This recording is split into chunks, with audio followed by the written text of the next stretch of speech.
అంజనీసుతుని చిరంజీవిని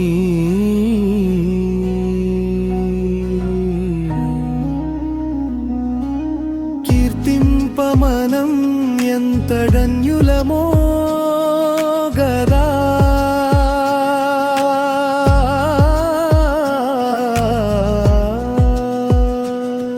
సంపూర్ణ హనుమద్దివ్య చరితామృతం. ఓం శ్రీ గణేశాయ నమః. శ్రీమాత్రే నమః. శివాయ గురవే నమః. శ్రీకృష్ణ పరబ్రహ్మణే నమః. శ్రీరామాయ నమః. శ్రీ గురుభ్యో నమః. నారాయణం నమస్కృత్య నరం చైవ నరోత్తమం దేవీం సరస్వతీం వ్యాసం తతో జయముదీరయేత్.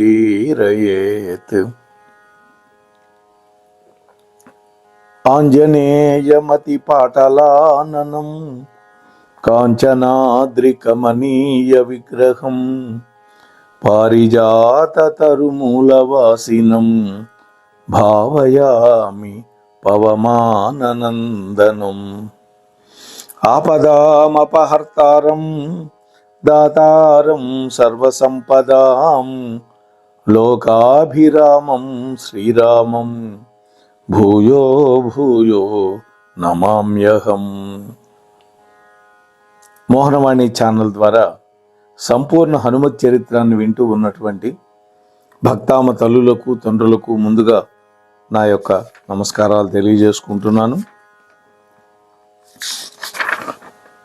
33వ భాగంలో మనం కలియుగ ధర్మాలు ఆంజనేయ స్వామి భీముడికి చెప్పటం విన్నాం.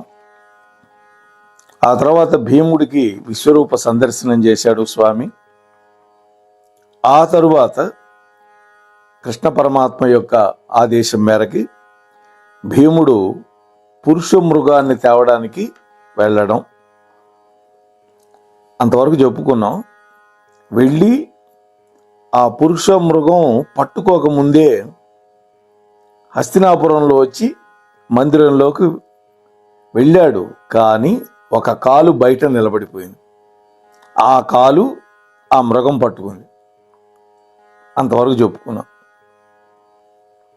దాన్ని చూసినటువంటి ధర్మరాజు కృష్ణుడితో కలిసి మృగం దగ్గరకు వచ్చాడు. ఓ విశిష్టమైనటువంటి మృగమా, మా శరణు జొచ్చిన వాడిని చంపటం అనేది నీకు న్యాయంగా ఉందా? నీవు విజ్ఞానం కలిగిన దానివి, నీకు తెలియని ధర్మాలు మాకు తెలియవు. నా సోదరుడు నీకంటే ముందుగా ద్వారం దాటి ఇంట్లోకి ప్రవేశించాడు. క్రూర మృగాలు సైతం ఇంట్లోకి రావు కదా. అందులో నీవు మహాప్రాజ్ఞుడివి. ద్వారం బయట నీకు చిక్కినటువంటి కాలును మాత్రమే భక్షించు, మిగిలినటువంటి శరీర భాగాన్ని వదిలిపెట్టు అని ప్రార్థించాడు. ధర్మరాజు యొక్క ధర్మబుద్ధికి సంతోషించినటువంటి మృగం, ఓ ధర్మనందన, నీ ధర్మ ప్రవర్తనకి నేను సంతోషపడుతున్నాను. ఏం వరం కావాలో కోరుకో అంది. అప్పుడు ధర్మరాజు అడిగాడు, నా యజ్ఞం పూర్తయ్యే వరకు ఇక్కడే ఉండి శౌచక్రియను నడుపుతూ ఉండండి అని కోరుకున్నాడు. ధర్మనందనుడి యొక్క కోరిక మేరకి ఆ మృగం ఆ ప్రాంతం అంతా సంచరించి చక్కటి శౌచాన్ని ఏర్పరచి పాండవాగ్రజుడి అయినటువంటి ధర్మరాజు యొక్క కోరికని సఫలం చేసింది. అంటే ధర్మరాజు యొక్క ధర్మ బుద్ధి వల్ల పట్టుకున్న కాలును కూడా వదిలేసింది మృగం. అంటే ధర్మరాజు యొక్క వైభవాన్ని మనం వేనోళ్ళ కొనియాడినా కుదిరే పని కాదు. ఇక గంధమాసన పర్వతం దగ్గర హనుమంతుడి యొక్క దినచర్య చెప్పుకుందాం. బ్రహ్మజ్ఞాని అయినటువంటి వశిష్ఠుల వారు హనుమంతుడి యొక్క దివ్య చరిత్రని వినిపిస్తూ ఉంటే మహదానంద భరితుడైనటువంటి శతానందుడు మాట్లాడుతున్నాడు. మహర్షి, హనుమ యొక్క దివ్యగాథ ఎంత విన్నా కూడా నాకు తనివి తీరటం లేదు. ఇంకా ఇంకా ఇంకా వినాలి అని కోరిక పుడుతోంది. గంధమాదన పర్వతం మీద హనుమంతుడి యొక్క దినచర్య ఎలా నడుస్తుందో నాకు ఆనతివ్వండి అని అడిగాడు. దానికి వశిష్ఠుల వారు చెప్పటం మొదలుపెట్టారు. ఓ శతానంద,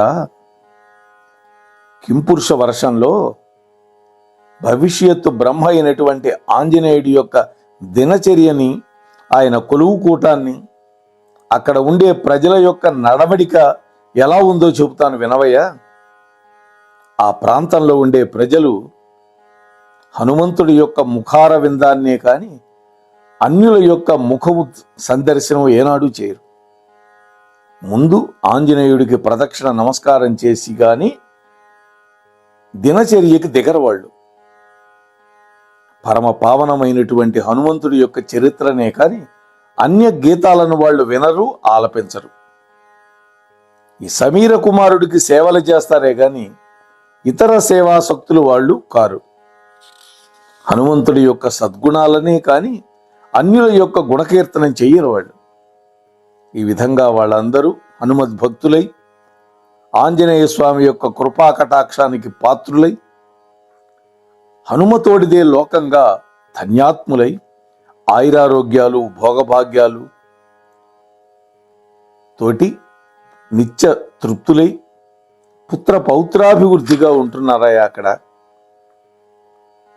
ఇక సూర్యవంశ సంజాత చతుర్దశ భువనాధీశ్వరి అయినటువంటి ఆ సువర్చల సహిత ఆంజనేయ స్వామి యొక్క కొలువు కూటం ఏ విధంగా శోభాయమానంగా ఉందో చెబుతాను వినవయ్యారు. ఒకవైపు సీతారాముల యొక్క దివ్య చరిత్ర గీతాలను గంధర్వులు గానం చేస్తూ ఉండగా, సత్యధర్మ పరాక్రముడైనటువంటి ఆ రఘురాముడి యొక్క పవిత్ర చరిత్రని మునులందరూ చెబుతూ ఉంటే, శరణాగత వత్సలుడైనటువంటి ఆ కాకుత్స వంశ తిలకుడైనటువంటి రాముడి యొక్క గాథా విశేషాలని అప్సరలు ఆడుతూ ఉన్నారు. కొంతమంది గంధర్వులు పాటలు పాడుతూ ఉంటే రాముడి గురించి. అలాగే అక్కడ ఉండేటటువంటి చారణ జాతి వాళ్ళు రామచంద్రమూర్తి యొక్క పద్య గద్యాలని హృద్యమంగా పాడుతూ ఉన్నారు. యక్ష కిన్నెర సిద్ధ సాధ్య విద్యాధరాది దేవతా సంఘాలు రామచంద్రమూర్తికి కైవారం చేస్తూ ఉన్నారు.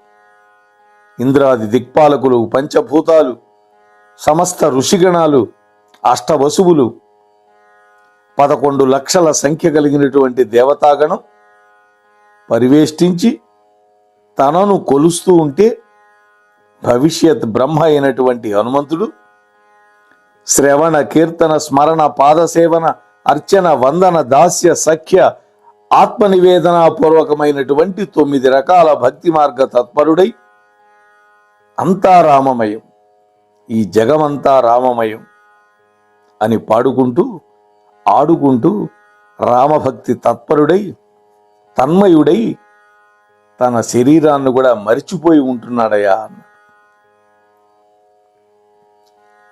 ఋషిగణం హనుమంతుడి దగ్గరికి వచ్చి తత్వోపదేశం చేయమని కోరారు ఒకానొక నాడు. ఒక రోజున సనక సనందనాది భక్తులు, ఋషిగణం, మునులు ఆంజనేయ స్వామి దగ్గరకు వచ్చి ప్రార్థించారు. ఓ ఆంజనేయ, నీవు సర్వజ్ఞుడివి, ఈశ్వరాంశ సంభూతుడివి, భవిష్యత్తులో బ్రహ్మవి నీవే. మాకు కొన్ని సందేహాలున్నాయి. వాటి విషయంలో శాస్త్రాలు తలొక రకంగా చెబుతూ ఉన్నాయి. వేదాభ్యాసం చేసిన మాకు మాత్రం భేదబుద్ధి నశించటం లేదు. శాస్త్ర అవలోకనం చేసినా కూడా మా చిత్తములలో చాంచల్యం మాత్రం తొలగటం లేదు.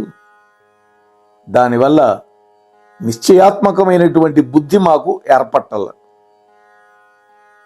అంతేకాదు చిత్త విభ్రమం కూడా కలుగుతోంది.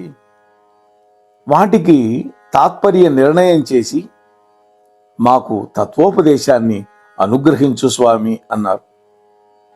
వాళ్ళు ప్రశ్నలు వేశారు. కర్మ, భక్తి, జ్ఞానం 3 ఉన్నాయి. కర్మ మార్గం, భక్తి మార్గం, జ్ఞాన మార్గం. ఈ 3 మార్గాలలో ఏది శ్రేష్టమైనది? అసలు జన్మకి కారణం ఏంటి? జన్మ రాహిత్యానికి ఉపాయం ఏంటి? అంటే మళ్ళీ పుట్టకుండా ఉండాలంటే ఉపాయం. మోక్ష స్వరూప నిర్ణయం ఏ విధంగా చేయాలి? ఇవి వాళ్ళ ప్రశ్నలు. 4 ప్రశ్నలు వేశారు. మనకు కూడా ఉంటాయి అనుమానాలు. అందుకని మనం సావధాన చిత్తంతో వినాలి. దానికి హనుమంతుడు సంతోషపడి కొద్దిసేపు కళ్ళు మూసుకున్నాడు. ఎందుకని? మనస్సులో శ్రీరామచంద్ర ప్రభువుని ధ్యానించాడు.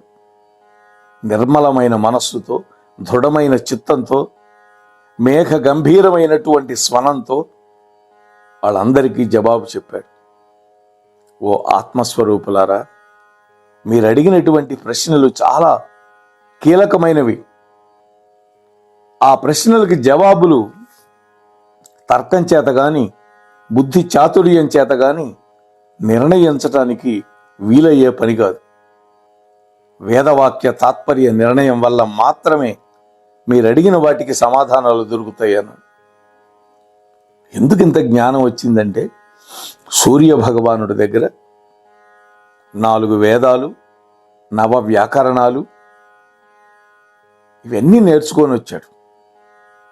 అందువల్ల సంసార లంపటంలో పడిపోయి అందులోనే మునిగి తేలుతూ ఉన్నటువంటి మానవుల్లో చాలా మందికి అసలు ఈ ప్రశ్నలే పుట్టవు.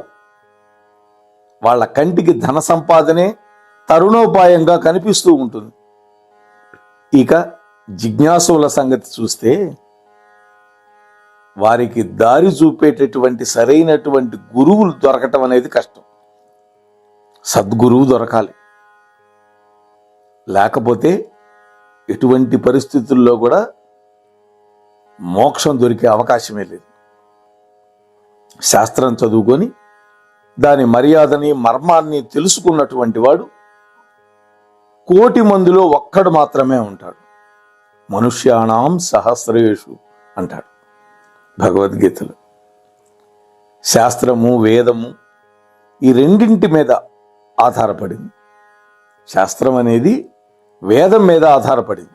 శాస్త్రం మహావాక్య చతుష్టయం వాటి యొక్క తాత్పర్య నిర్ణయం వల్ల మాత్రమే మనకి జ్ఞానం కలుగుతుంది. మహావాక్యాలు ఉన్నాయి, తత్వమసి ఇటువంటివి. ప్రజ్ఞానం బ్రహ్మ, అహమాత్మ బ్రహ్మ ఇవి. అయితే జ్ఞాన మార్గం అన్నిటికంటే ఉత్తమోత్తమైంది. జన్మకు కారణం ఏంటంటే జన్మరాహిత్యానికి ఉపాయం. జన్మకు కారణం, జన్మరాహిత్యానికి ఉపాయం. ఈ 2 వేరు కావు అంటున్నాడు హనుమంతుల వారు. మనం ఎందుకు పుట్టామో దానికి కారణం కానీ, ఇక పుట్టకుండా ఉండడానికి ఉపాయం కానీ, ఈ 2 వేరు కాదు. రెండింటికి సమాధానం ఒకటి. వెలుగును సృష్టించడానికి మనం చేసే ప్రయత్నం ఏంటి? లేదా చీకటిని పోగొట్టడానికి మనం చేసే ప్రయత్నం ఏంటి? ఆలోచించండి. ఈ 2 ఉండవు కదా వాస్తవానికి. అందువల్ల అద్వైతం ఏదైతే ఉందో అది మాత్రమే అందరికీ శరణ్యం. మోక్షము అంటే జీవ బ్రహ్మైక్యం, అంటే పరమాత్ముడిలో జీవాత్మ ఐక్యమైపోవడం. ఈ విధంగా వేదం వరకు వెళ్ళగలిగినటువంటి వాళ్ళు ఎంతమంది ఉంటారు ఈ లోకంలో? అంత సామర్థ్యం అందరికీ ఉంటుందా? గురువు గనక లక్ష్యం నుంచి భ్రష్టుడైపోతే శిష్యుడికి గమ్యాన్ని ఏ విధంగా నిర్దేశించగలుగుతాడు ఆ గురువు? గురువుగారి చేతిలో దీపం లేకపోతే శిష్యుడికి దారి ఎలా చూపగలుగుతాడు? ఈ లోకం అంతా కూడా వాక్కుల యొక్క ఆడంబరమే. దానికే ముగ్ధులైపోతూ ఉంటారు మానవులు. సర్వజ్ఞుడైనటువంటి ఈశ్వరుడు దక్షిణామూర్తి అవతారంలో చిన్ముద్రను హస్తం చేత అభినయించి జీవ బ్రహ్మైక్యాన్ని మౌనంగా బోధించలేదా? అది దక్షిణామూర్తి స్వరూపం.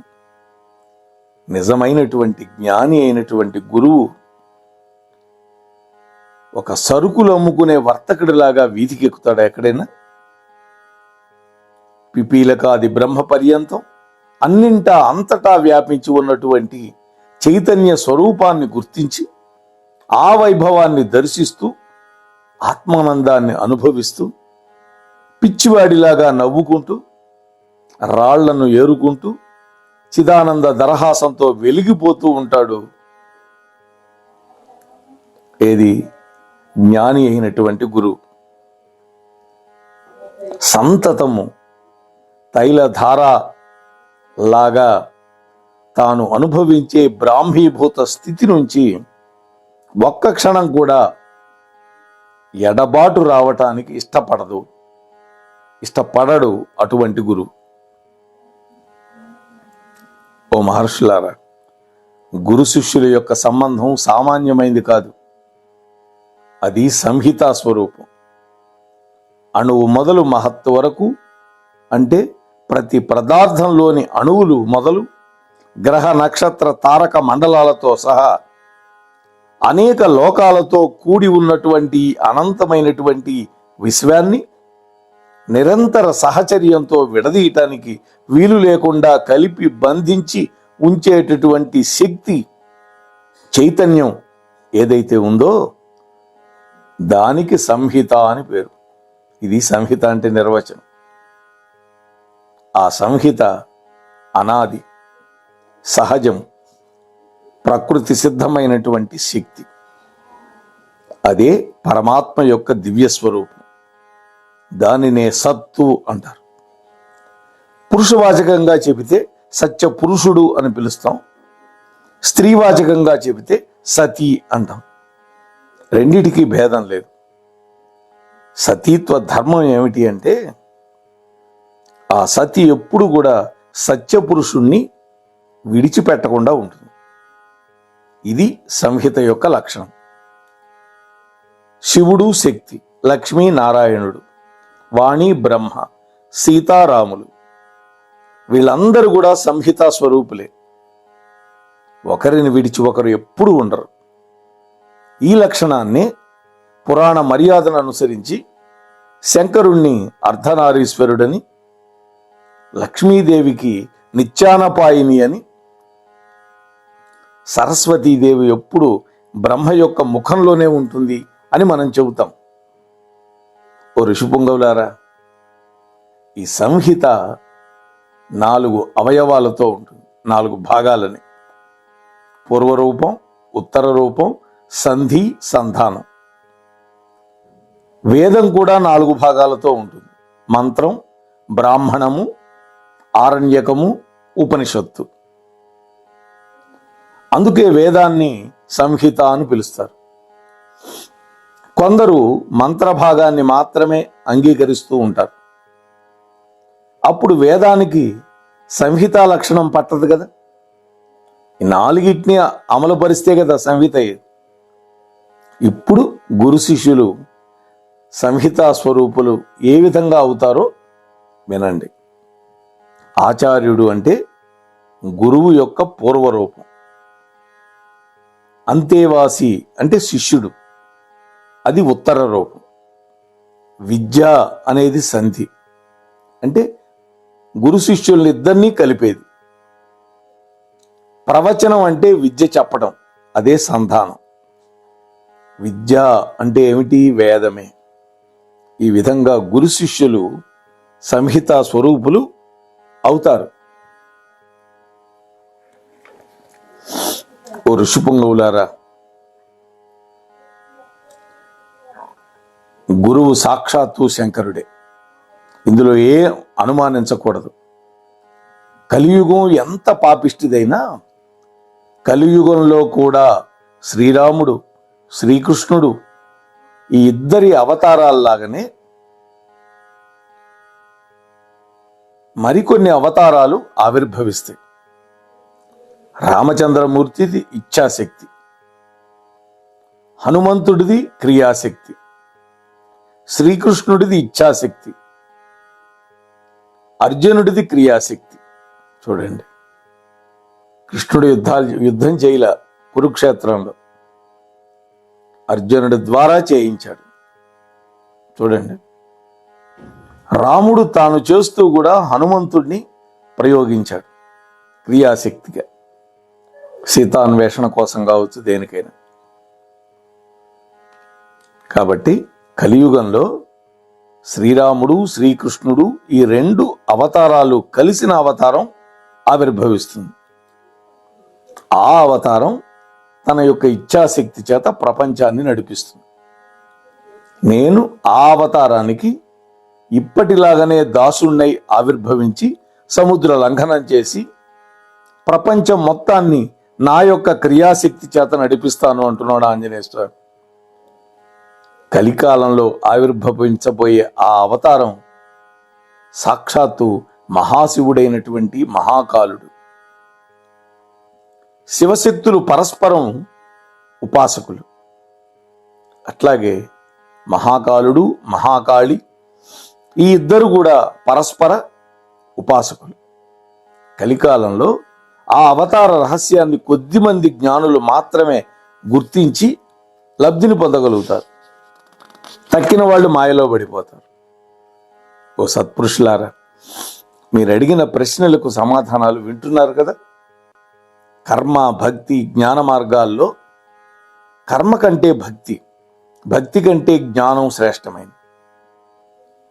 తాత్విక చింతన అనేది ఉత్తమం, జపచింతం అనేది మధ్యమం, శాస్త్ర చింతనం అధమం, లోక చింతనం ఉందే అధమాధమం.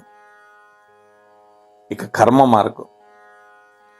ఒక చెట్టు మొదట్లో ఉన్నటువంటి చీమ చిటారు కొమ్మ వరకు ప్రాకి అక్కడ ఉండేటటువంటి ఒకానొక పండుని ఆస్వాదించినట్లుగా చాలా కాలానికి ఫలితం వస్తుంది.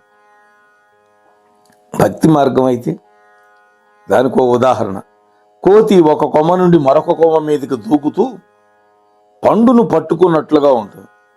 ఇందాకటి దానికంటే ఇది కొంచెం సులభం.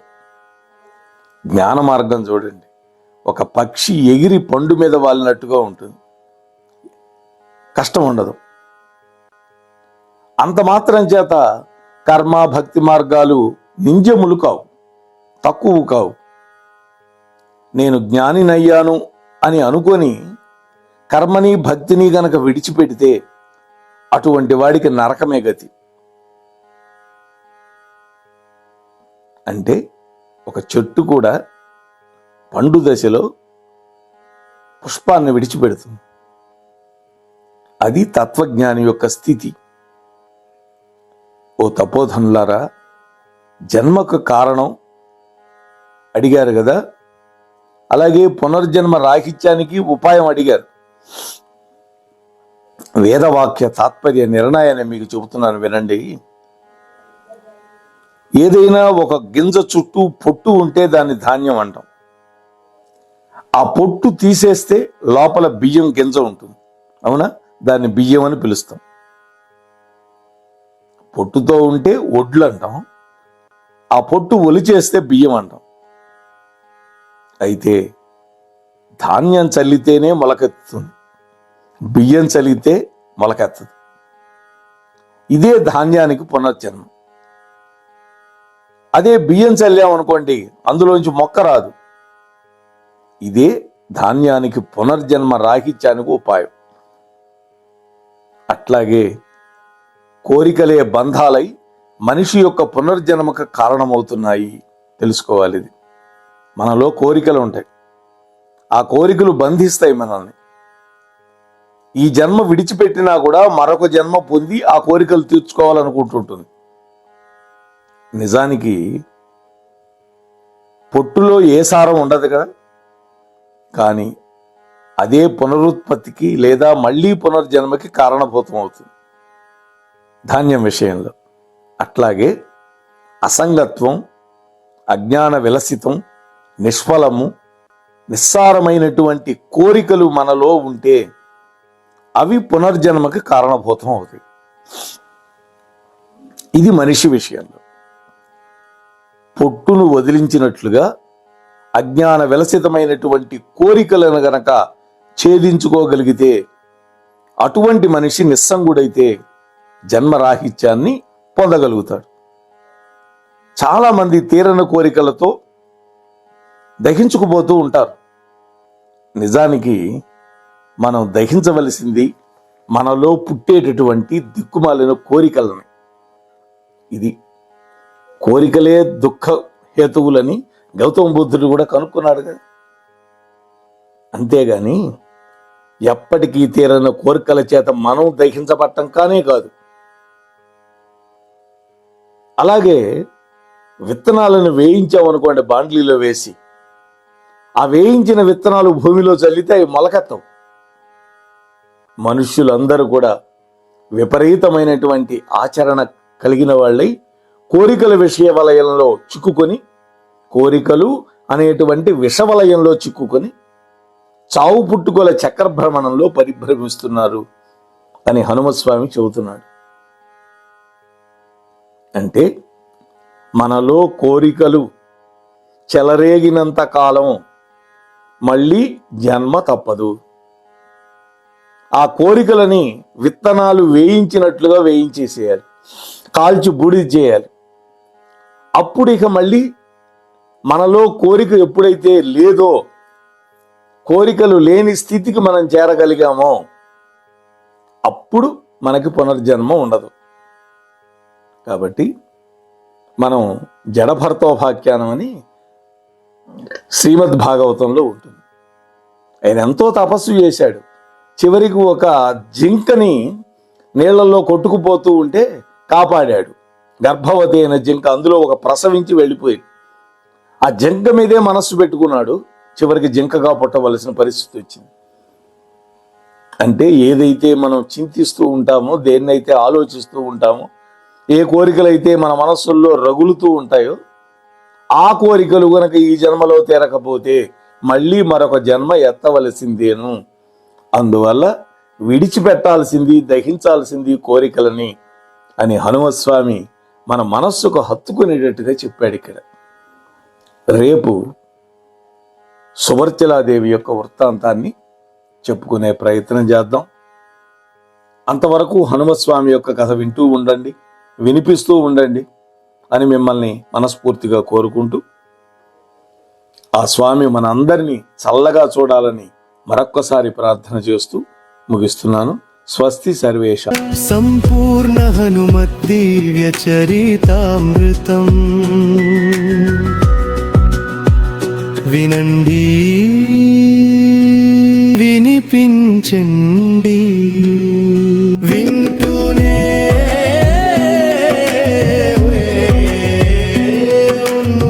ఉండండి. మన మోహనవాణి కార్యక్రమాలు మీకు నచ్చినట్లయితే వెంటనే ఒక లైక్ చేయండి, అలాగే కామెంట్ చేయండి, ఎక్కువ మందికి షేర్ చేయండి. సబ్స్క్రైబ్ చేసుకోకపోతే వెంటనే మన ఛానల్కి ఇప్పుడే సబ్స్క్రైబ్ చేసుకోండి. ధన్యవాదాలు.